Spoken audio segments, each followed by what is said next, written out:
సామెతలు 27వ అధ్యాయము. రేపటి దినమును గూర్చి అతిశయపడకుము.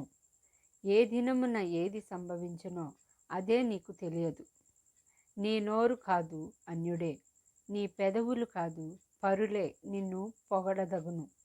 రాయి బరువు, ఇసుక భారము, మూడుని కోపము ఆ రెంటికంటే బరువు. క్రోధము క్రూరమైనది, కోపము వరద వలె పొర్లునది. రోషము ఎదుట ఎవడు నిలువగలడు? లోపల ప్రేమించుట కంటే బహిరంగముగా గద్దించుట మేలు. మేలును కోరి స్నేహితుడు గాయములు చేయును, పగవాడు లెక్కలేని ముద్దులు పెట్టును. కడుపు నిండినవాడు తేనె పట్టునైనను త్రొక్కివేయును. ఆకలి గొనిన వానికి చేదు వస్తువైనను తీయగా నుండును. తన ఇల్లు విడిచి తిరుగువాడు గూడు విడిచి తిరుగు పక్షితో సమానుడు. తైలమును అత్తరును హృదయమును సంతోషపరచునట్లు చెలికాని హృదయంలో నుండి వచ్చు మృదువైన మాటలు హృదయమును సంతోషపరచును. నీ స్నేహితునినైనను నీ తండ్రి స్నేహితునినైనను విడిచిపెట్టకుము. నీకు ఆపద కలిగిన దినమందు నీ సహోదరుని ఇంటికి వెళ్ళకుము. దూరంలోనున్న సహోదరుని కంటే దగ్గరనున్న పొరుగువాడు వాసి. నా కుమారుడా, జ్ఞానమును సంపాదించి నా హృదయమును సంతోషపరచుము. అప్పుడు నన్ను నిందించు వారితో నేను ధైర్యంగా మాట్లాడుదును. బుద్ధిమంతుడు అపాయము వచ్చుట చూచి దాగును. జ్ఞానము లేనివారు యోచింపక ఆపదలో పడుదురు. ఎదుటివాని కొరకు పూటపడిన వాని వస్త్రము పుచ్చుకొనుము. పరుల కొరకు పూటబడిన వాని వలన కొదువ పెట్టించుము. వేకువనే లేచి గొప్ప శబ్దముతో తన స్నేహితుని దీవించు వాని దీవెన వానికి శాపముగా ఎంచబడును.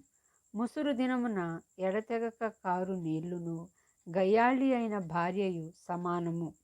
దానిని ఆపజూచువాడు గాలిని ఆపచూచు వానితోనూ తన కుడి చేత నూనె పట్టుకొని వానితోనూ సమానుడు.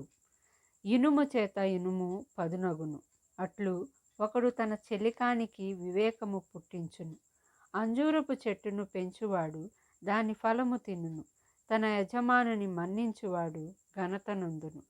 నీటిలో ముఖమునకు ముఖము కనబడునట్లు ఒకని మనస్సునకు మరి ఒకని మనస్సు కనబడును. పాతాళమునకును అగాధ కూపమునకును తృప్తి కానేరదు, అలాగున నరుల దృష్టి తృప్తి కానేరదు.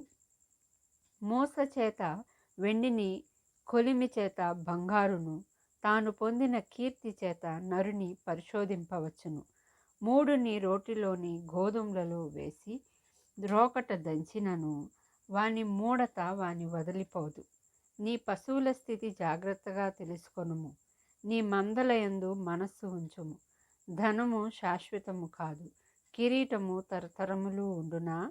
ఎండిన గడ్డి వామివేయబడెను, పచ్చిక కనబడుచున్నది, కొండగడ్డి ఏరబడి ఉన్నది. నీ వస్త్రముల కొరకు గొర్రెపిల్లలున్నవి, ఒక చేని క్రయధనమునకు పొట్టేళ్లు సరిపోవును.